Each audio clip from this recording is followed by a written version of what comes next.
ప్రేమ కలిగిన తండ్రి, కృపగలిగిన దేవా, గురించి పోయిన పాటలు నా దగ్గర పూర్వకంగా చదువుతున్నాం తండ్రి. వచ్చిన కాలం అంటూ మమ్మల్ని కాచి కాపాడి మీ కృపలో దాచినందుకే నీకు ఏదైనా సూత్రం ఇచ్చిన తండ్రి. అవునైనా ఈ రీతిలో పూర్వకం మీ యొక్క వాక్యాన్ని వింటున్నారా? నాకు నిద్ర జ్ఞాపక శక్తిని దయచేసి నడుపుతున్నాను తండ్రి. వింటున్న వాక్యాన్ని నా మొదలు ఉంచుకొని నిశ్చితానుసారిగా బ్రతికే భాగ్యాన్ని నాకు దయచేసి ఉంటున్నాం తండ్రి. మీ కుమార్తె చెప్తుండగా మీ యొక్క పరిశుద్ధాత్మని దయచేసి కావలసిన వాక్యాన్ని మాకు అనుగ్రహించే భాగ్యాన్ని మీరు దయచేయమని వేడుకుంటున్నాం తండ్రి. చివరి వరకు ఏ ఆటంకం రాకుండా తోడుగా ఉండి ముందు నడిపిస్తామని గురించి ఈ చిన్న ప్రార్థన నిర్భీతి కుమారుడైన మారక్షకుడైన నజరేయుడైన యేసుక్రీస్తు అడిగి వేడుకుంటున్నాం తండ్రి. ఆమేన్. ఆమేన్. అయితే తిమోతికి రాసిన రెండో పత్రిక 4వ అధ్యాయంలోని అంతా కూడా దేనికోసం ఉంటుంది? దేవుని యొక్క వాక్యం ఎలాగా స్ప్రెడ్ చేయాలి. తర్వాత పౌల్ టీచింగ్స్ ఉంటాయి. అంటే పౌల్ టీచింగ్స్ లోని కొన్ని విషయాలు చెప్తాడనమాట. తిమోతికి లెటర్ రాస్తూ అంటే సంఘం యొక్క విశేషత కోసం ఎవరు పరిశుద్ధంగా జీవిస్తారో, ఎవరు దేవుడు వచ్చినప్పుడు ఎలా కొనుక్కోబడతారో దానికోసం రాసి ఉంటది అనమాట. ఇంకొకటి ఏమొచ్చి లాస్ట్ వన్ ఏమొచ్చి గ్రీటింగ్ ఒకటి, ఇంకోటి ఏమొచ్చి దేవుడి దగ్గర ఫేత్ఫుల్ గా ఉండడం అంటే విశ్వాసం కలిగి జీవించడం దానికోసం చెప్తున్నారు. అయితే 2 తిమోతికి రాసిన పత్రిక 4వ అధ్యాయం 1-5 వచనాలు ఒకసారి నువ్వు చూస్తే బైబిల్ ఓపెన్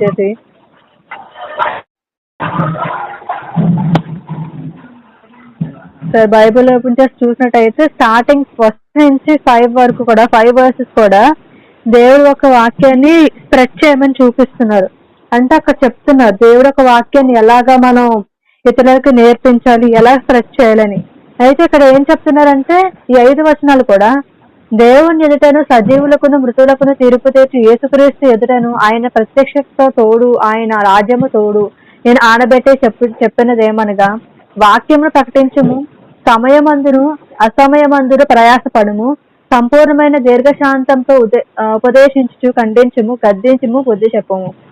ఎందుకనగా జనులు హితబోధను సహింప దురదచెవులు గలవారై తమ సక్రియ దురాశలకు అనుకూలమైన బోధులను తమ కొరకు పోగు చేసుకుని చర్చనకు చెవియొక్క కల్పన కథల వైపునకు తిరుగు కాలము వచ్చును. అయితే నీవు అన్ని విషయములలో మితముగా ఉండము, శ్రమపడము, సువార్తికునికి పనిచేయము, నీ పరిచర్యను సంపూర్ణంగా జరిగించుము. అయితే స్టార్టింగ్ 1 నుంచి 5 వర్సెస్ కూడా ఏం చెప్తారంటే దేవుడి యొక్క అంటే తండ్రిని దేవుడి యొక్క ఎవరిని ఒప్పుకుంటారు, యేసుక్రీస్తు యొక్క ఎవరిని ఒప్పుకుంటారంటే సజీవులు అంటే బ్రతుకున్నవారు, ఇంకా మృతులు అంటే ఎవరు? చనిపోయిన వారు మృతులు అంటాం. సజీవులు అంటే ఎవరు? బ్రతుకున్నవారు సజీవులు అంటాం. వీళ్ళిద్దరిని ఎక్కడ ఒప్పుకుంటారంట? యేసుక్రీస్తు యొక్క ఒప్పుకుంటారంట. ఎప్పుడు ఒప్పుకుంటారంట? తీర్పు చేసినప్పుడు, తీర్పు కాలం వస్తున్నప్పుడు, ఆ కాలం వస్తున్నప్పుడు తీర్పు అంటే వీళ్ళు మనం ఉంటామంట. ఎవరు ఉంటామంటే సజీవులు ఇంకా మృతులు ఉంటామన్నమాట. అయితే ఆయన ప్రత్యక్షత ఎప్పుడు వస్తుంది? రెండో రాకుండా మనం ఆయన ప్రత్యక్షతను చూస్తాం. ఆ ప్రత్యక్షత తోడు ఆయన రాజ్యం తోడు. రాజ్యం అంటే ఎవరు? దూతలతోని ప్రధాన దూత శబ్దంతో ఆయన వస్తుంటారు కదా, రాజ్యంతో వస్తున్నారు అనమాట. ఎవరిని ఎదుర్కోవడానికి అంటే పరిశుద్ధులు ఎదుర్కోవడానికి వస్తున్నారు ఆయన. ఆ టైంలో సజీవులకు మృతులకు తీర్పు పొందుతాం. అయితే ఇక్కడ ఎవరు ఒట్టు పెట్టి చెప్తున్నారంట? నేను ఆనబెట్టి చెప్పింది ఏమనగా ఎవరు చెప్తున్నారు? పౌలు చెప్తున్నాడు. నేను ఒట్టి వేసి చెప్తున్నాను ఏంటంటే వాక్యం ప్రకటించమని చెప్తున్నాడు. ఎవరికంట? ఎందుకు వాక్యం ప్రకటించాలంటే 4వ వచనం చూస్తే సత్యమునకు చెవియొగ్గక కల్పన కథల వైపునకు తిరుగుకాలం వచ్చును. అంటే కల్పన కథలు చెప్పే కాలం వస్తుందంట. అందుకని చెప్పి ఏం చెప్పమంటున్నాడు? 2వ వచనంలో వాక్యం ప్రకటించమంటున్నాడు.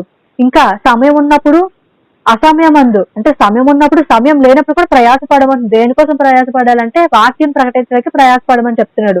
ఇంకొకటి ఏంటి? సంపూర్ణమైన దీర్ఘ శాంతితో ఉపదేశించుము అంటే శాంతి కలిగి ఉపదేశించాలంటే ఏంటి? ఉపదేశించాలంటే వాక్యాన్ని ఉపదేశించాలి. ఎవరికి ఉపదేశించాలి? జనులకి ఉపయోగించాలి. అంటే వారికి చెప్పాలి. అంటే సంఘం అవ్వచ్చు, లేదా సువార్త చేస్తున్న బయట జనాలకు అవ్వచ్చు, ఉపదేశించాలి, చెప్పాలి, దీర్ఘ శాంతంతో చెప్పాలన్నాడు. ఖండించమంటున్నారు. ఏం చెప్తున్నారు? ఎవరైనా తప్పు చేస్తే ఖండించమని చెప్తే ఎందులో ఖండించాలి? వాక్య విషయంలో ఖండించాలి, గద్దించాలి, ఇంకా బుద్ధి చెప్పాలి. అంటే సరి చేయాలి, వారిని ఒక సరైన దారిలో పెట్టాలి. అది కాన్సెప్ట్. సెకండ్ వర్స్ లో. థర్డ్ వర్స్ ఏంటి, ఎందుకనగా జనులు హితబోధ సహింపక, అంటే హితబోధ అంటే ఏంటి, ఆరోగ్యకరమైన వాక్యాన్ని వారు ఏం చేస్తున్నారంట, సహింపలేకపోతున్నారంట. దేవుని వాక్యంలో ఉన్న శక్తిని వాళ్ళు దాన్ని ఎదుర్కొనలేక, దాన్ని గ్రహించలేక ఏం చేస్తున్నారంటే జనులు హితబోధ విషయంలో సహింపక, అంటే పేషెన్స్ లేకపోవడం వల్ల ఏం చేస్తున్నారు, దురద చెవులు గలవారే. అంటే ఎలా అంటే సంఘంలోకి వెళ్తే ఒక చెవు నుంచి విని ఇంకో చెవు నుంచి ఆ వాక్యాన్ని వదిలేస్తుంటారనమాట. అంటే దురద చెవులు కలవారు. అందుకే వారికి అలాంటి ఒక సంపద ఇస్తారు. స్వక్రియ దురాశలు ఏముంటున్నాయి వారికి, దురాశలు ఉండడం వల్ల ఈ బోధకులకి, అంటే దురాశలకు అనుకూలమైన బోధలను తమ కొరకు పోగు చేసుకుంటారంట వీళ్ళు. అంటే సరైన ఆరోగ్యకరమైన వాక్యాన్ని బోధిస్తుంటే ఆ వాక్యం మీరు వద్దని చెప్పి, వీళ్ళు దురద చెవులు కనవారు కనుక వీరు ఏం చేస్తారంట, బోల్డ్ అని దురాశలు ఉంటాయంట, కోరికలు ఉంటాయంట. అందుకని వీరు ఏం చేస్తారంటే వాక్యం వీరికి అనుకూలంగా మార్చుకుని ఆ బోధకు తగినట్లుగా వీరు చేసుకుంటారంట. అందుకే మళ్ళీ 4వ వర్షం నుంచి సత్యంకు చెవియొగ్గక కల్పన కథల వైపు వీళ్ళు తిరుగుతారంట. అంటే హితబోధ వీళ్ళకి అవసరం లేదు, గద్దింపు వీళ్ళకి అవసరం లేదు, ఖండించడం కూడా వీళ్ళకి అవసరం ఉండదు, అంటే ఇష్టం ఉండదు. గద్దించడం, బుద్ధి చెప్పడం ఇష్టం ఉండవు, ఉపదేశించడం వీరికి నచ్చదు. వీరికి ఏం కావాలంట, కల్పన కథల వైపే వీళ్ళు తిరుగుతారంట. ఏం తిరుగుతారంటే మనసు, వాళ్ళ హృదయం కూడా కల్పన వైపు, సత్యం వైపు అవసరం లేదు. వాళ్ళు సత్యం వైపు విన్నరంట, వాక్యం విన్నరంట. కల్పన కథలు అంటే ఏంటి, స్టోరీస్. ఇప్పుడు వాక్యం చెప్పే టైంలో వాక్యం చెప్పకుండా లోకంలో తీసుకొచ్చి వాక్యంతో కనెక్ట్ చేసి చెప్తే దాన్ని ఏమంటారు, కల్పన కథలు అంటాం. ఆ కథలు వినడానికి వీరు ఇష్టపడుతున్నారంట, కానీ వాక్యం వినడానికి, సత్యవాక్యం వినడానికి వీరు ఇష్టపడలేదంట వీరు. అయితే కింద ఏమంటున్నాడు 5వ వచనంలో, అయితే నీవు అన్ని విషయంలో మితముగా ఉండుము, శ్రమ పడము. ఏం చెప్తున్నారు, శ్రమ పడమని చెప్తున్నారు. ఎందుకు శ్రమ పడాలి ఈ రోజున, శ్రమ ప్రతి క్రైస్తవుడికి అవసరమే. శ్రమ పడితే గానీ, ఇప్పుడు మనం కష్టపడితే గానీ మనం తిండి తినలేము. ఎందుకు కష్టపడుతున్నామంటే కుటుంబాన్ని పోషించుకోవాలని శ్రమ పడుతున్నాం. మరి అదే యేసుక్రీస్తు వారిని ఎదుర్కోవాలంటే, జనాల్ని కాపాడాలంటే, అన్ని జనుల్ని రక్షించాలంటే నువ్వేం చేయాలి ఈ రోజునంటే శ్రమ పడాలి. దేని కొరకు శ్రమ పడమంటున్నాడు, సువార్తకుని పని చేయము, అంటే సువార్త కొరకు పని చేయమంటున్నాడు, అంటే దానికోసం శ్రమ పడమంటున్నాడు. మితముగా ఉండమంటున్నాడు, నెమ్మదిగా ఉండమంటున్నాడు. ఇంకొకటి, నీ పరిచయను సంపూర్ణంగా జరిగించమన్నాడు. నువ్వే పరిచయం చేసిన, చిన్నదవ్వచ్చు పెద్దదవ్వచ్చు ఏదైనా అవ్వచ్చు, దాంట్లో నువ్వు ఎలా ఉండాలంట, సంపూర్ణముగా జరిగించాలి దాన్ని. అది ఏదో ఒకటి, ఏదైనా సరే, అది ఆరాధన అవ్వచ్చు, ఏదైనా అవ్వచ్చు. చిన్న చిన్న పత్రికలు, కరపత్రికలు పంచడం కావచ్చు, పాంప్లెట్స్ పంచడం కావచ్చు, రోడ్డు మీద పెయింటింగ్స్ వేయడం, అంటే యేసుక్రీస్తు వాక్యాన్ని నువ్వు అక్కడ వేయడం కానీ, అంటే చిన్న చిన్న పరిచయాలు, ఏ పరిచయం అయినా సరే అందులో ఏం చేయాలి, కష్టపడాలి, స్వార్థ కొరకు పని చేయాలి, ఏం చేసినా నమ్మకంగా ఉండాలి, నమ్మకంగా జీవించాలి. అయితే 6 నుంచి 16 వరకు ఏం చెప్తున్నారు, మెమోరీస్ గురించి. అంటే మెమోరీస్ అంటే ఏంటి, ఇప్పటి వరకు చేసిన ప్రతి ఒక్కటి కూడా, అంటే ఎలాంటి పరిచయం చేసి, అంటే మనం ఒక యవనస్తుని స్టేజ్ నుంచి ఉన్నప్పుడు అక్కడి నుంచి దగ్గరికి అలాగా వృద్ధాప్యం వరకు వచ్చినప్పుడు మనం ఆ టైంలో చేసిన పరిచర్య గాని, అంటే చేసే విధానం గాని గుర్తొస్తుంది. అంటే మెమోరీస్ ఉంటాయి మనకంటూ కొన్ని. అంటే ఇలా ఫ్రెండ్స్ తోని ఏదైనా బర్త్డే సెలబ్రేషన్ మెమోరీస్ లాగా ఇది ఒక మెమోరీ. అంటే ఏంటి ఆ మెమోరీ అంటే 6 నుంచి 16 వరకు, నేను ఇప్పుడే ప్రాణార్పంగా పోయబడుచున్నాను. ప్రాణార్పంగా పోయబడడం ఏంటంటే చనిపోవడం, అంటే శరీరం అంతా ఇంకా అప్పగించుకోవడం. ఎవరి కోసం అంటే యేసుక్రీస్తు కోసం. వాక్యమే ధ్యేయంగా పెట్టుకుంటే వాక్యం ప్రకటించడానికి వారు ప్రతి ఒక్క ప్రాణం కూడా అర్పించారనమాట. చాలా మంది మన ప్రవక్తలే కావచ్చు, దైవజనులే కావచ్చు, ఇంకా అపోస్తులు కావచ్చు వీళ్ళు. అయితే నేను వెళ్ళిపోవు కాలం సమీపై ఉన్నది. వెడలిపోవు అంటే ఏంటి, చనిపోయే కాలం దగ్గరకు ఉందని ఎవరు అంటున్నారు, కాలం కొరకు అంటే తిమోతి అంటున్నారు. ఏంటంటున్నారు, వెళ్ళిపోయే కాలం సమీపై ఉన్నది, అంటే చనిపోయే కాలం దగ్గరకు ఉంది. ఏంటి అదంటే, మంచి పోరాటం పోరాడి తిని ఏం చేశారంట, తిమోతి గారు మొదటి నుంచి ఇప్పటి వరకు కూడా ఏం చేశారంటే మంచి పోరాటం పోరాడంటే, ఎలాంటి పోరాటం పోరాడారంటే సత్యం విషయంలో నించున్నారు, స్ట్రాంగ్ గా నించున్నారు, వాక్య విషయంలో బుద్ధి చెప్పారు, గద్దిస్తున్నారు, ఇంకా సంఘంని నిలబెట్టారు. మంచి పోరాటం పోరారు, నా పరుగు కడ ముట్టించి తిని నా విశ్వాసం కాపాడుకుంటుని. అంటే ఎన్ని శ్రమలు వచ్చినా, ఎన్ని బాధలు వచ్చినా, ఎన్ని ఇబ్బందులు వచ్చినా, ఎన్ని కష్టాలు వచ్చినా, హింసిస్తున్నా గానీ, కొడుతున్నా గానీ ఆయన ఏం చేశాడంట, చివరి వరకు పోరాడి, తను ఒక్క రేస్ ఉంది మనకి, ఆ రేస్ మనకి పరిగెట్టాలి. ఆ రేస్ లో ఆయన వాక్య విషయం పరిగెట్టాడు, విశ్వాసం కాపాడుకున్నాడు. ఈ రోజు మన విశ్వాసం ఎలా ఉంది అంటే, ఎవరు ఏదో అంటున్నారని చెప్పి మనం ఆగిపోతున్నామేమో. ఒకవేళ ఎవరైనా ఏదైనా అనుకుంటారని చెప్పి చెప్పకుండా మౌనంగా ఉండిపోతున్నామో. కానీ తిమోతి అలా కాదు, అన్ని జనుల మధ్యకి వెళ్ళి సువార్త ప్రకటించాడు. అందుకే ఆయన ఏం చేయబడ్డాడు, తన తల నరకబడింది. అందుకే ఏమంటున్నాడు, మంచి పోరాటం పోరాడి తిని నా పరుపు కడముట్టించి తిని విశ్వాసం కాపాడుకుంటుని. అయితే 8వ వచనంలో ఏంటి, ఇక మీదట నా కొరకు నీతి కిరీటం ఉంచబడి ఉన్నది. ఎవరి కొరకు అంట, తిమోతి కొరకు నీతి కిరీటం ఉంచబడింది. అంటే తిమోతి గారు ఆయన ఒకరి కొరకే కాదు, కానీ ఎవరైతే నీతి నిమిత్తం చనిపోతారో, నీతి నిమిత్తం పోరాడతారో వారందరూ కూడా నీతి కిరీటం అనేది ఒకటి ఉంది, ఉంచబడి ఉందంట. అయితే ఆ దినమందు నీతి గల న్యాయాధిపతి ప్రతి అయిన ప్రభు అది నాకును. అంటే ఏ దినం అంట, ఆయన వచ్చిన దినంలో ఎవరెవరు ఏ చేశారో దానికి ప్రతిఫలం ఇస్తారు. ఒకరికి జీవకరీటం ఇస్తారు, ఒకరు ఏమొచ్చి సాక్షులు అంటే ప్రవక్తలు దేవుడు అయితే ఒప్పుకుంటారు, ఆయన దూతలు అయితే ఒప్పుకుంటారు. ఎవరిని ఒప్పుకుంటారంటే నీతి కొరకు నిలబడిన వారిని ఒప్పుకుంటారు. అయితే నీతి కిరీటం ఎవరికంట, దేవుని పని చేసిన వారందరికీ కూడా నీతి కిరీటం అనేది ఉంది. తిమోతి కూడా ఆల్రెడీ నీతి కిరీటం కోసం చెప్తున్నారు. అయితే ఆ దినమందు నీతి గల న్యాయాధిపతి అయిన ప్రభు అది నాకు మాత్రమే కాకుండా, అక్కడ ఏమంటున్నారు, తిమోతికి మాత్రమే కాదు, అంటే తిమోతి శిష్యులకు మాత్రమే కాదు, కానీ ఇంకెవరికంటే మనకు కూడా ఏముందంటే నాకు మాత్రమే కాకుండా తన ప్రత్యక్షతను, ఏ ప్రత్యక్షతను, యేసుక్రీస్తు ప్రత్యక్షతను అపేక్షించి వారందరికీ అనుగ్రహించును. అయితే నా యొద్దకు త్వరగా వచ్చేటకు ప్రయత్నం చేయమంటున్నారు. అయితే దేమ అని ఒక ఆయన ఉన్నారంట. అయితే దేమ అని ఒక ఆయన అంటే ముందు ఎలా ఉండేవారంట, 10వ వచనంలో ముందంతా కూడా విశ్వాసం కలిగి, సహవాసం కలిగి, ప్రార్థన కలిగే జీవితం ఉండేదంట ఆయనకి. అయితే ఇప్పుడు ఆ దేవ అనే వ్యక్తి ఏం చేశాడు, ఈ లోకంలో వాడినన్నింటినీ ప్రేమించి దేవుని యొక్క వాక్యాన్ని వదిలేసి పారిపోయాడు. అంటే ఎక్కడ పారిపోయాడు అంటే లోకంలో కలిసిపోయాడు. అయితే అందుకే ఇక్కడ ఏమంటున్నారంటే 10వ వచనంలో దేమ ఇహలోకమును స్నేహించి, అంటే ప్రేమించాడంట. మనం ఎక్కువ దేన్ని ప్రేమించాలి, దేవుని ప్రేమించాలి. కానీ దేమ ఏం చేశాడు, లోకాన్ని ప్రేమించి స్నేహించాడు, దాంతో ఫ్రెండ్షిప్ చేశాడు లోకంతో. ఇప్పుడు లోకంతో ఫ్రెండ్షిప్ చేస్తే ఎప్పటికైనా దాన్ని మనం కింద పడిపోతాం. అంటే లోక స్నేహం మంచిది కాదని చెప్పి దేవుడి వాక్యం ఉంటుంది కదా. మన సహవాసం దేవుడితో ఉండాలి, మన స్నేహం కూడా దేవునితోనే ఉండాలి. దేవుని కన్నా ఎక్కువ దేన్ని ఇంపార్టెన్స్ ఇవ్వకూడదు. ఎప్పుడైతే వేరే దానికి ఇంపార్టెన్స్ ఇస్తామో అప్పుడు మనం ఇంకా లోకంలో పడిపోయినట్లే లెక్క. అయితే దేవ అనే వ్యక్తి ఇహలోకాన్ని అంటే లోకాన్ని ప్రేమించి స్నేహించి విడిచిపెట్టాడు. నన్ను విడిచిపెట్టాడు అంటే ఏంటి, పౌలు ఒక పరిచయం వీరిని విడిచిపెట్టి ఏం చేశాడు, దశలోనికి వెళ్ళిపోయాడంట. దశలోనికి వెళ్ళిపోయి క్రేసే గలితీయనకు తీతు దళమతీయకును వెళ్ళిరి. కొంతమంది ఉన్నారు ఈయనతో పాటు, వాళ్ళు కూడా వెళ్ళిపోయారంట. అయితే ఇప్పుడు ఫైనల్ గా ఎవరున్నారంట, లోక మాత్రమే మిగిలి ఉన్నాడంట. ఎవరి లోక అంటే వైద్యుడు. లోక అనే వ్యక్తి వైద్యుడు, ఆ వైద్యుడు మాత్రమే ఉన్నాడంట. ఎక్కడ ఉన్నాడు, లోక మాత్రమే నా యొద్ద ఉన్నాడు. మార్కు కూడా వెంట పెట్టుకొని రమ్మన్నాడంట. ఎవరిని, మార్కుని వెంట పెట్టుకొని రమ్ము. ఎవరు చెప్తున్నారు ఇవి, అక్కడ ఉన్న వ్యక్తి ఎవరు, తిమోతి. ఆయన చెప్తున్నారు వెంట పెట్టుకొని రమ్ము, అతడి పరిచారం నిమిత్తము నాకు ప్రయోజనకరమైన వాడు తీతుకును ఎఫెసుకును పంపితిని. ఎక్కడ పంపించారంట వీరిని, తీతుకుని ఎఫెసుకు పంపించారంట. ఎవరిని పంపించారంట, మార్కుని ఇంకా లూకాని. అయితే నీవు వచ్చినప్పుడు నేను త్రోవలో కూర్చున్నద్ద నుంచి వచ్చిన అంగీను పుస్తకములను ముఖ్యముగా చర్మపు కాగితములను తీసుకొని రమ్ము. అలెగ్జాండ్రియా అను కంచరివాడు నాకు చాలా కీడు చేశాడంట.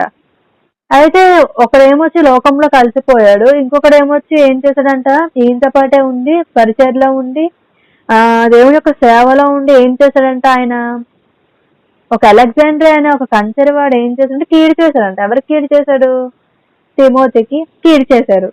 కీడు చేసి అతని క్రియలు చొప్పున, అంటే ఇక్కడ కీడు చేసినందుకు తిమోతి గారు ఏం చెప్పించలేదు, శాపం పెట్టలేదు, నువ్వు ఎలా అయిపోతావు అలా. ఇప్పుడు మన చర్చిలో వారు ఏమంటారంటే, ఎవరైనా మనకి ఏదైనా తప్పు కానీ ఒకళ్ళు కీడు కానీ ఎందుకని వేస్తే మనం వెంటనే మన నోట్ల నుంచి వచ్చేది ఏంటంటే, వీడు నాశనం అయిపోవాలి, వీడు బాగుపడకూడదు, వీడు చెడిపోవాలి. అంటే మనం జనరల్ గా మన నోట్ల నుంచి వచ్చే మాటలు ఇవి ఒక వ్యక్తి కోసం. అంటే మనలో ఏంటంటే క్షమాగుణం లేదు, ఫర్గివ్నెస్ లేదు. సో తిమోతి గారు అలా చేయలేదు. ఒక వ్యక్తి అలెగ్జాండర్ అనే వ్యక్తి కీడు చేసినప్పుడు అతను ఏమని అంటున్నాడు, అతని క్రియలు చొప్పున ప్రభునికి ప్రతిఫలం ఇచ్చును. నువ్వు ఏ క్రియ అయితే చేస్తావో ఆ క్రియ చొప్పునే దేవునికి ప్రతిఫలం ఇస్తావు. నువ్వు మంచి విచ్చితే మంచి పంటను కోస్తాం, చెడ్డది విచ్చితే చెడ్డ పంటను నువ్వు కోస్తావు. అందుకే నీ క్రియలు చొప్పునే మనకు ప్రతిఫలం వస్తుంది, నీ క్రియలు చొప్పున నీకు జీవితం వస్తుంది. నీ క్రియలు ఎక్కడ కనిపిస్తాయి, జడ్జిమెంట్ లో. తీర్పు తీర్చే దగ్గర కనిపిస్తాయి నీ క్రియలన్నీ కూడా ఒక స్క్రీన్ మీద వేసి చూపిస్తారనమాట. మనం చేసిన ప్రతి ఒక్కటి కూడా, అది పాపం అవ్వచ్చు, మంచి అవ్వచ్చు, సత్క్రియలు అవ్వచ్చు, ఏదైనా అవ్వచ్చు. అంటే ఇక్కడ ఏం చూపిస్తున్నాడు తిమోతి అంటే 14వ వచనంలో క్షమాగుణాన్ని చూపిస్తున్నాడు. ఒక మనిషిని ప్రేమిస్తున్నాడు అంటే తన నోటి నుంచి ఏం మాటలు రాలేదన్నమాట. అంటే దాన్ని ఎవరికి అప్పగించాడు? ఒక వ్యక్తి పడిపోయాడు, బాగోలేదు, చెడిపోయే స్థితిలో ఉంటే నువ్వేం చేయాలంటే అతని కొరకు ప్రార్థన చేయాలి, అంటే దేవునికి అప్పగించాలి. మనం దేవునికి అప్పగించుకుంటే మన సొంత ప్రయత్నాలు చేస్తే మనం ఫెయిల్ అయిపోతాం. అందుకే ఆ ఒక్క వ్యక్తి ఇంత కంచెరవాడు, అదే అలెగ్జాండర్ ఇంత కంచెరవాడు కూడా కీడు చేస్తే తిరిగి ఆయన కీడు చేయలేదు, ప్రతి కీడు చేయలేదు. ఆయన క్రియలు చెప్పిన దేవుడికి ప్రతిఫలం ఇచ్చిందని చెప్పి అక్కడ దేవుడికి అప్పగించుకున్నాడు. అయితే అన్ని విషయమైన అతని విషయమై, ఎవరి విషయమై? అలెగ్జాండర్ విషయమై నీవు జాగ్రత్తగా ఉండము. కొందరు విషయాల్లో మనం జాగ్రత్తగా ఉండాలి. ఏ విషయాలు కూడా మనం దూరకూడదు, వెళ్ళకూడదు, అందులో మనం అవ్వకూడదు. తెలిసి కూడా వెళ్ళామనుకో మనని అందులో ఇన్వాల్వ్ చేస్తారు. అదే మనం చూడకుండా పట్టించుకుంటూ వెళ్ళిపోతే మనం ఎవరు కూడా పిలవరు. అయితే అతడు నా మాటలు బహుగా ఎదిరించారు. ఎవరి మాటలు ఎదిరించారంట? ఈ టీచింగ్స్ ఏదైతే వాక్యాలున్నాయో వాక్యాలు ఎదిరించాడు కనుక అతను దూరంగా ఉండమని, జాగ్రత్తగా ఉండమని చెప్తున్నారు. ఇలాంటి మనుషులు జాగ్రత్తగా ఉండాలి. అయితే నేను మొదట సమాధానం చెప్పినప్పుడు ఎవడు నా పక్షం నిలవలేదు. ఏం చెప్పాడంటే స్టార్టింగ్ సమాధానం చెప్పాడంట. నేను మొదట సమాధానం చెప్పినప్పుడు ఎవరు నిలబడలేదంట. ఎందుకు నిలబడలేదు? ఎవరు అంటే ఎందుకు నిలబడరు అంటే ఒక వ్యక్తి మంచి చెప్పాడంటే ఎవరు కూడా ఆ మనిషికి ఎదురుగా నించోలేరు. ఒక మనిషి ఎవరికైనా సహాయం చేశారంటే దాన్ని చూసి ఓర్చుకునే గుణం ఉండదు. ఒక వ్యక్తి ఎవరికైనా హెల్ప్ చేస్తుంటే దాన్ని చూసి తట్టుకోలేరు అనమాట. అలాంటి గుణాలు ఉంటాయి కొంత మనుషుల్లోని. వాళ్ళ ప్రవర్తన విధానం గానీ, వాళ్ళ జీవిత విధానం గానీ ఒక్కొక్కరిలో ఒక్కొక్క స్టైల్ ఆఫ్ వేలో వాళ్ళు ఉంటారనమాట. అయితే సమాధానం చెప్పినప్పుడు అంటే ఎవరు వినలేదంటే కనీసం పక్కన వచ్చుకొని నిల్చోలేదంట. అంటే తన పక్షం నిలవలేదంట. అంటే ఒక మనిషిని ఒంటరి చేస్తారనమాట. ఒక సర్కిల్లో చుట్టేసి ఒక మనిషిని ఇలా వదిలేశారు, కానీ ఎవరు రాలేదంట. అలాగే సత్యం విషయం కూడా ఎవరైనా నువ్వు సత్యం చెప్పామంటే నీ దగ్గర కనిపించరు. ఒక్కలో ఇద్దరు ఉంటారు అనుకుంటా, మిగతా ఎవరు కూడా మన దగ్గరికి రారు. అందుకే అందరూ నన్ను విడిచిపోయారు, ఇది వారికి నేరంగా ఎంచబడకుండును గాక అని చెప్పండి. అంటే ఇక్కడ ఎవరిని చెప్పించట్లేదు ఆయన, డైరెక్ట్ గా ఎవరికి చెప్తున్నాడు అంటే దేవుడికి అప్పగించేస్తున్నాడు. అంటే అలెగ్జాండర్ వ్యక్తి స్వభావం ఎలా ఉందో కీడు చేశాడు, కానీ తిమోతి కీడు చేయలేదు, దేవుడికి అప్పగించాడు. మళ్ళీ అతని విషయంలో ఏం చెప్తున్నాడు? జాగ్రత్తగా ఉండడం. అంటే ఇలాంటి మనుషుల దగ్గర నువ్వు జాగ్రత్తగా ఉండమని చెప్తున్నాడు. అంటే మాటలు ఎదిరిస్తారనమాట. మనం మంచి చెప్పామనుకో నువ్వేంటి నాకు చెప్పేది అని అంటారు. నువ్వు నీతి చెప్పావనుకో నువ్వేంటి నాకు నీతులు నేర్పిస్తున్నావు, నువ్వు అంత పెద్దోడు అయిపోయావు అంటారు. అంతేగాని నువ్వు చెప్పినంత సత్యాన్ని వారు గ్రహించరు. అంటే నీ మాటలు లెక్క చేయరనమాట, పక్కన పెట్టేస్తారు. అలాంటి ఒక వ్యక్తులు ఉంటున్నారు సంఘంలో అని చెప్తున్నారు. అలాంటి మనుషులు ఉంటున్నారు మన సమాజంలో, సొసైటీలో. సో ఇలాంటి వ్యక్తుల దగ్గర మనం జాగ్రత్తగా ఉండాలి. అయితే మొదటి సమాధానం చెప్పినా సరే ఎవరు చెప్పారు? తిమోతి గారు సమాధానం చెప్పినా సరే ఆయన పక్షాన, అంటే నిజం చెప్తున్న నిజానికి ఉన్న వ్యత్యాసం, అబద్ధానికి ఉన్న వ్యత్యాసం చాలా ఉంటది.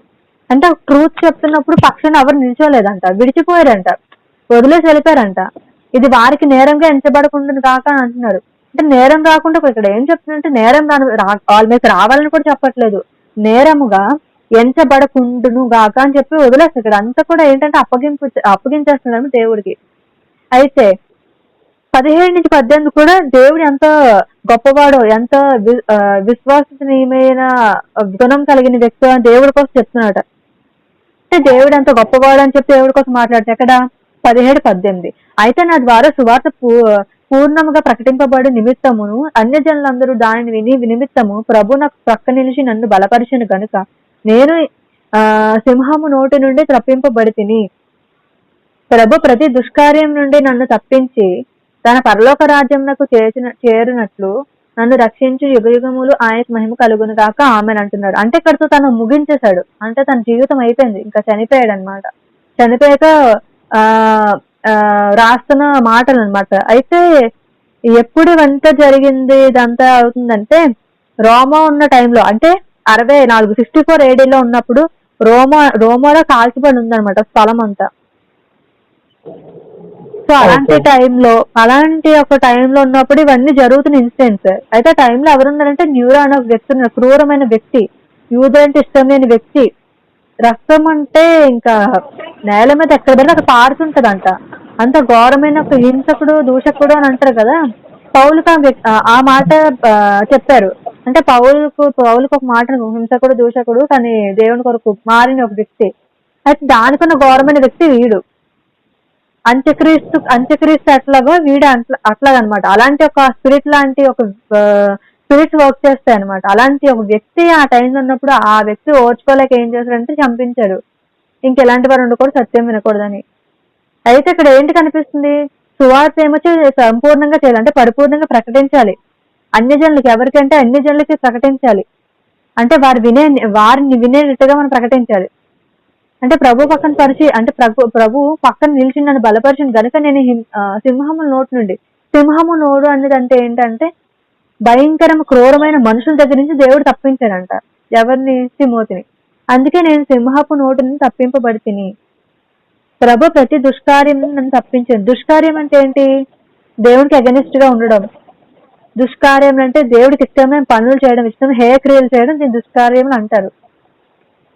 అంటే దేవుడి వాక్యం తప్ప ఏం చేస్తుంటే దుష్కార్యం కింద వస్తుంది కదా.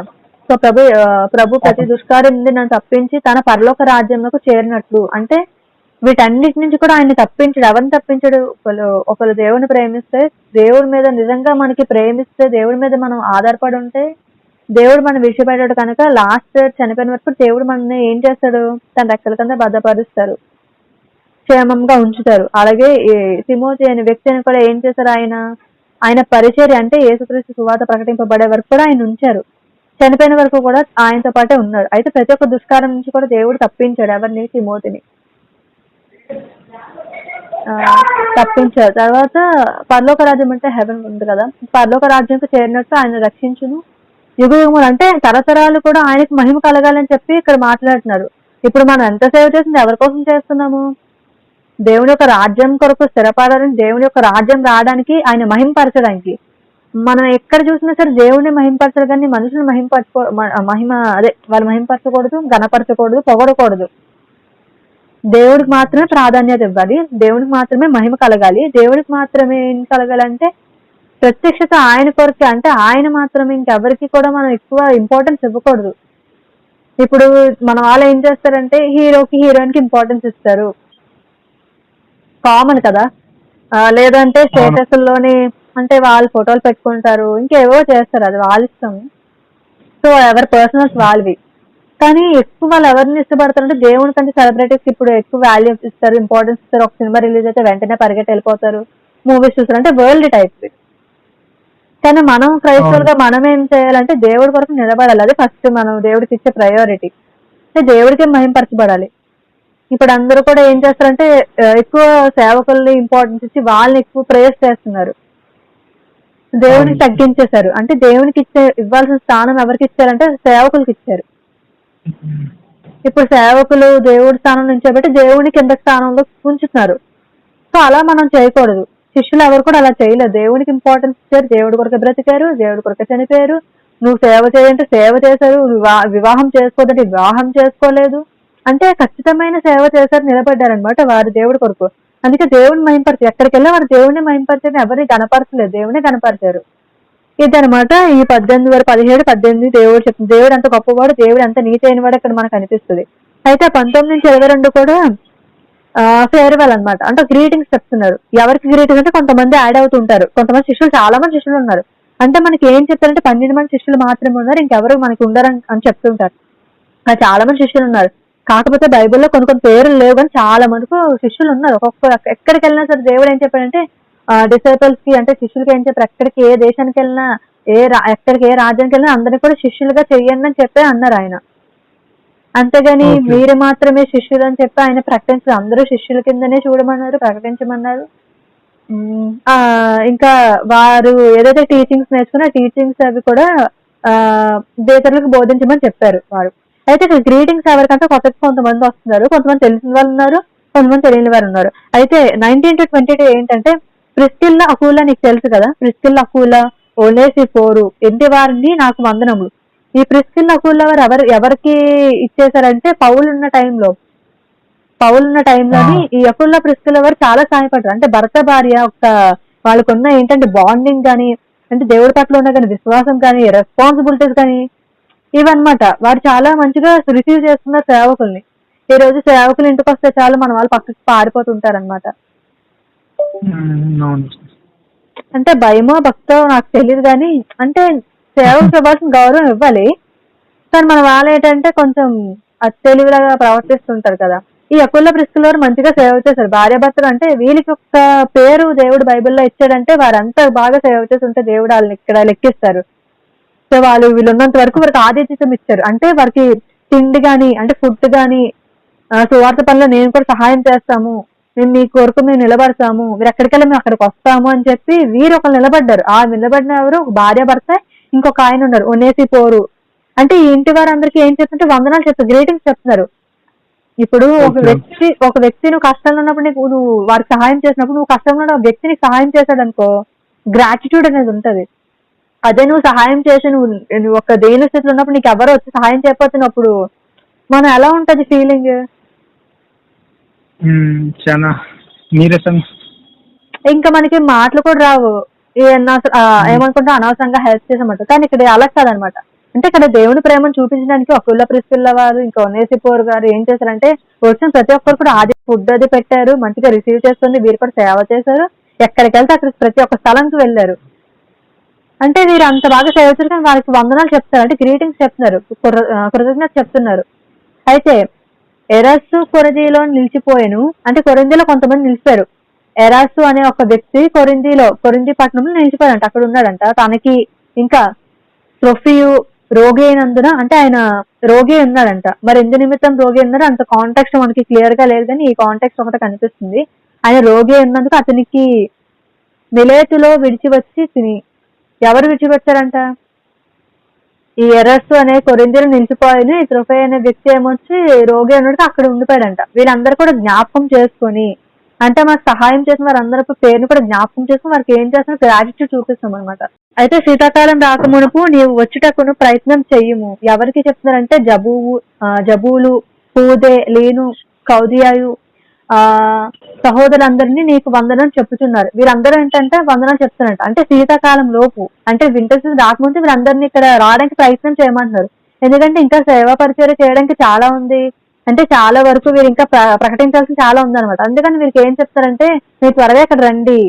అంటే ఒకళ్ళు రోగి ఉన్నారు కదా, ఒక ఆయన రోగి ఉండిపోయాడు, ఇంకొక ఆయన కొరింథీలో నిలిచిపోయాడు, అక్కడే ఉండిపోయాడు. వీళ్ళందరినీ కూడా గ్రీటింగ్స్ చెప్తారు, త్వరగా రండి, మీరు చేయాల్సిన పరిచర్య చాలా ఉంది, మీ మీద చాలా సేవాభారం ఉంది, మీరు ఇక్కడ ఉండాల్సిన అవసరం ఎంతో ఉంది. ఎందుకంటే తిమోతి లేరు, చనిపోయారు. ఇంకా పౌలు గారు కూడా మనకు కనిపించారు. అలా ముందుకు వెళ్తే కాంటాక్ట్కి వెళ్తే ఆయన చనిపోతారు. మరి అందరూ చనిపోతే నెక్స్ట్ తరం వారు ఎవరు? శిష్యులే. మిగతా వాళ్ళు ఎవరు? శిష్యులే ఉంటారు, ఇంకా వాళ్ళే చేయాలి. అందుకే వాళ్ళు త్వరగా, అంటే శీతాకాలం రాకమునిపే రమ్మని చెప్తున్నారు. ఎందుకు? సేవ చేయడానికి చాలా ఉంది. అయితే ఇట్లా కొంతమంది ఉన్నారు, వాళ్ళు ఏం గ్రీటింగ్స్ చెప్తున్నారు. అయితే ప్రభు నీ ఆత్మకు, ఎవరి ఆత్మకి? తిమోతి చనిపోయాడు, తన ఆత్మకి తోడే ఇందును గాక, కృప మీకు తోడే ఇందును గాక. కృప ఎవరికి? ఇక్కడ ఉన్న శిష్యులకి కృప తోడే ఇందును గాక. ఆత్మ అంటే ఎవరికి? తిమోతి చనిపోయాడు కనుక తన ఆత్మకి తోడే ఇందును గాక అని చెప్తున్నారు. అంటే కాంటాక్ట్స్ అంటే ఏంటంటే మనం ఒకటేంటంటే తీర్పు కోసం కనిపిస్తుంది. తీర్పు ఎవరికంట? సజీవులకి మృతులకి తీర్పు. ఎవరు ఏంటంటే యేసుక్రీస్తు ఎదుట. ఇంకొకటి ఏంటి? ప్రత్యక్షత. ఆయన ప్రత్యక్షత వస్తున్నప్పుడు మనం ఎదుర్కోవాలి. ఎలా ఎదుర్కొంటాం అంటే నీతి కలిగి ఉండాలి. దురద చెవుల్లాగా మనం ఉండకూడదు, విని విడిచిపెట్టే వాళ్ళ ఉండకూడదు. విని దాన్ని గ్రహించి దాన్ని గుర్తు పెట్టుకొని దాని పట్ల మనం పట్టుదల కలిగి జీవించే విధంగా ఉండాలి. ఖండింపును గద్దెంపును బుద్ధి చెప్పు మాటలు కూడా మనం గ్రహించాలి, వినాలన్నమాట. అంటే కాంటాక్ట్ ఈ 4th చాప్టర్ అంతా కూడా ఇదే అనమాట. ఒక పక్క ఆయన చనిపోతారు, ఒక పక్క టీచింగ్స్ ఉంటాయి, ఒక పక్క శిష్యులు కనిపిస్తుంటారు. అంటే సత్యం వైపే నీ చెవు, అంటే సత్యం వైపే నీవు వినాలి కానీ కల్పన కథల వైపు నువ్వు తిరిగావంటే లోకంలో పడిపోతావు అని. ఇప్పుడు దేమా ఏమొచ్చి లోక స్నేహాన్ని ప్రేమించి వెళ్ళిపోయాడు, అంటే తన విశ్వాసం విడిచిపోయాడు. అలాంటి విశ్వాసం మనకు ఉండకూడదు ఈ రోజు. అంటే తిమోతిలాగా, పౌల్లాగా, ఇంకా ఇక్కడ ఉన్న కొంతమంది శిష్యులు లోక గాని మార్క్ గాని వీరిలాగా మనం ఏం చేయాలంటే స్ట్రాంగ్ గా ఉండాలి, ఫేత్ లో విశ్వాసం కలిగి మనం ఉండాలన్నమాట. అంటే ఈ రోజులో మనం ఎంతవరకు విశ్వాసం కలుగుకుంటున్నాం, ఎంతవరకు దేవుడి కోసం పోరాడతాం అనేది మనం చూసుకోవాలి. ఎంతసేపు మన సొంత విషయాలు, మన సొంత ఆలోచనలు, మన తలంపులు, మన విషయాలే తప్ప ఇంకా దేవుడి కోసం అంటే దేవుడి కోసం కాదు, దేవుని వాక్యం, దేవుని యొక్క పరిచర్య పట్టించుకోక దూరంగా ఉంటున్నాం. దేవుడు ఏం చెప్తారంటే సర్వసృష్టికి వెళ్ళి సువార్త ప్రకటించమని చెప్తారనమాట. మనం ఏం చేస్తున్నాం? ఇంట్లో కూర్చొని తింటాం, పడుకుంటాం, ఇంక ఇవే అనమాట. మనం ఎప్పుడు సేవ చేస్తున్నాం, ఎప్పుడు ప్రకటిస్తున్నాం. ఈ రోజు అందరూ చూసేది ఏంటంటే మనకి లైక్స్ వస్తున్నాయా, కామెంట్స్ వస్తున్నాయా, ఫాలోవర్స్ వస్తున్నారా, నేను ఎలా ఉన్నాను అది ఇవే చూస్తున్నారు. దాన్ని బట్టి ఇప్పుడు అందరూ కాంటెంట్ క్రియేటర్స్ అవుతున్నారు తప్ప ఇది నిజమైన సత్యవార్త ప్రకటించే వారు తక్కువ మంది ఉన్నారు. అందుకే ఇప్పటికి ఏంటంటే సత్యం వెళ్ళట్లేదు మనుషుల్లోకి, అసత్యమే ఫాస్ట్ స్ప్రెడ్ అయిపోతుంది. సో అందుకే మనం ఏం చేస్తున్నాం అనేది చాలా ఇంపార్టెంట్. నువ్వు వాక్యం చెప్తున్నావు అంటే వాక్యం వైపు నువ్వు చెప్పాలి, లేదా ఒక దాన్ని నువ్వు కాంటాక్ట్స్ ని చూపించుంటే ఒక కాంటాక్ట్స్ లోకి వెళ్ళాలి. అంతే కానీ కల్పన కథలు మనం అందులో అటాచ్ చేసి పెట్టామనుకో తీర్పు జరిగినప్పుడు కూడా మనం అందులో ఇంక్లూడ్ అయిపోతాం. సో అలా అవ్వకూడదు కనుక మనం జాగ్రత్తగా ఉండాలి అన్ని విషయాల్లో. ఈ శిష్యులు ఎలా అయితే పోరాడారో మనం కూడా అలా పోరాడాలి.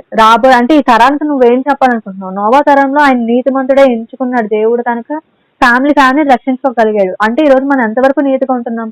ఒకవేళ ఆయన ప్రత్యక్షత వచ్చినప్పుడు నువ్వు దాన్ని ఎదుర్కోగలుగుతావా, మాట్లాడగలుగుతావా, అంటే రాకల్లో నువ్వు ఉండగలుగుతావా, ఎత్తబడతావా, పరిశుద్ధంగా ఉండగలుగుతావా, జీవించగలుగుతావా లేదనేది ఇక్కడ కాంటాక్ట్ అనమాట. ఒకవేళ ఇంకా మారుమనసు పొందకపోతే ఏం చేయాలంటే మారుమనసు పొందాలి. ఎప్పుడు? సమయం ఉన్నప్పుడే. తర్వాత మనం ఏం చేయాలనుకున్నా సరే ఏం దొరకదు అనమాట. అంత కఠినమైన రోజులు కాలాలు వస్తాయని చెప్పి ఇక్కడ రాయబడి ఉంది. అంటే ఒక కల్పన కథలకు వచ్చే కాలాలు ఉన్నాయని చెప్పి ఇక్కడ మాట్లాడుతున్నారు. శ్రమ పడమంటున్నారు, దేనికోసం? సువాత కోసం పరిచర్య కోసం శ్రమ పడమంటున్నారు. కొన్ని విషయాలను దాన్ని జరిగించడానికి మనం శ్రమ పడాలి. ఇంకా అందరూ నీతిమంతులందరూ చనిపోతే మనకు వాక్యం ఎక్కడి నుంచి వస్తుంది? కొంతకాలం అయితే ఈ బైబిల్ బ్యాన్ చేసేయచ్చు, అప్పుడు మనకు వాక్యాలు తెలియవు, అప్పుడు అలాగా. అందుకే మనం ఏం చేయాలంటే అనుదినం కూడా దేవునితో సహవాసం చేయాలి. ఆయన ధర్మశాస్త్రం ముందు ఎప్పుడు కూడా ఆనందించాలి, ఎప్పుడు చదవాలి, దాన్ని తెలుసుకోవాలి, హృదయంలో దాన్ని నెమరు వేసుకుంటూ భద్రపరచుకోవాలి. అంటే ఎవరు ఏ టైంలో ఏం జరుగుతుందో తెలియదు, ఎవరు ఎలా వస్తారో, ఎవరు ఏ దుర్బోధ ప్రకటిస్తారో మనకు తెలీదు, రేపు ఏం జరుగుతుందో మనకు తెలీదు. ఎక్కడ చూసినా సరే భయంకరమైన భూకంపాలు, సునామీలు ఇవే మనకు కనిపిస్తున్నాయి. కానీ అంటే దేవుడు అంత సైన్స్ ఇవన్నీ అంటే వస్తున్న సూచనలు అనమాట. జాగ్రత్తగా పడమంటున్నారు. భయం వేస్తుంటది. మనం చెప్పేస్తాం నోట్తో ఏమనంటే ఏం లేదు ఇప్పుడు చనిపోతే చక్కగా వెళ్ళిపోవచ్చు అనుకుంటే ఆ టైంకి మనకు భయం వేస్తుంది, ప్రాణ భయం వస్తుంది. సో అందుచేత జాగ్రత్తగా వాక్యం విని దానికి తగినట్లు జీవించామంటే దేవుడితో కలిసి నీతి కిరీటం మనం పొందుకుంటాం. ఏదైతే నీతి కిరీటం ఇప్పుడు తిమోతి గారు పొందుకున్నారో అలాంటి నీతి కిరీటం దేవుడు ప్రతి ఒక్కరికి ఇస్తారు.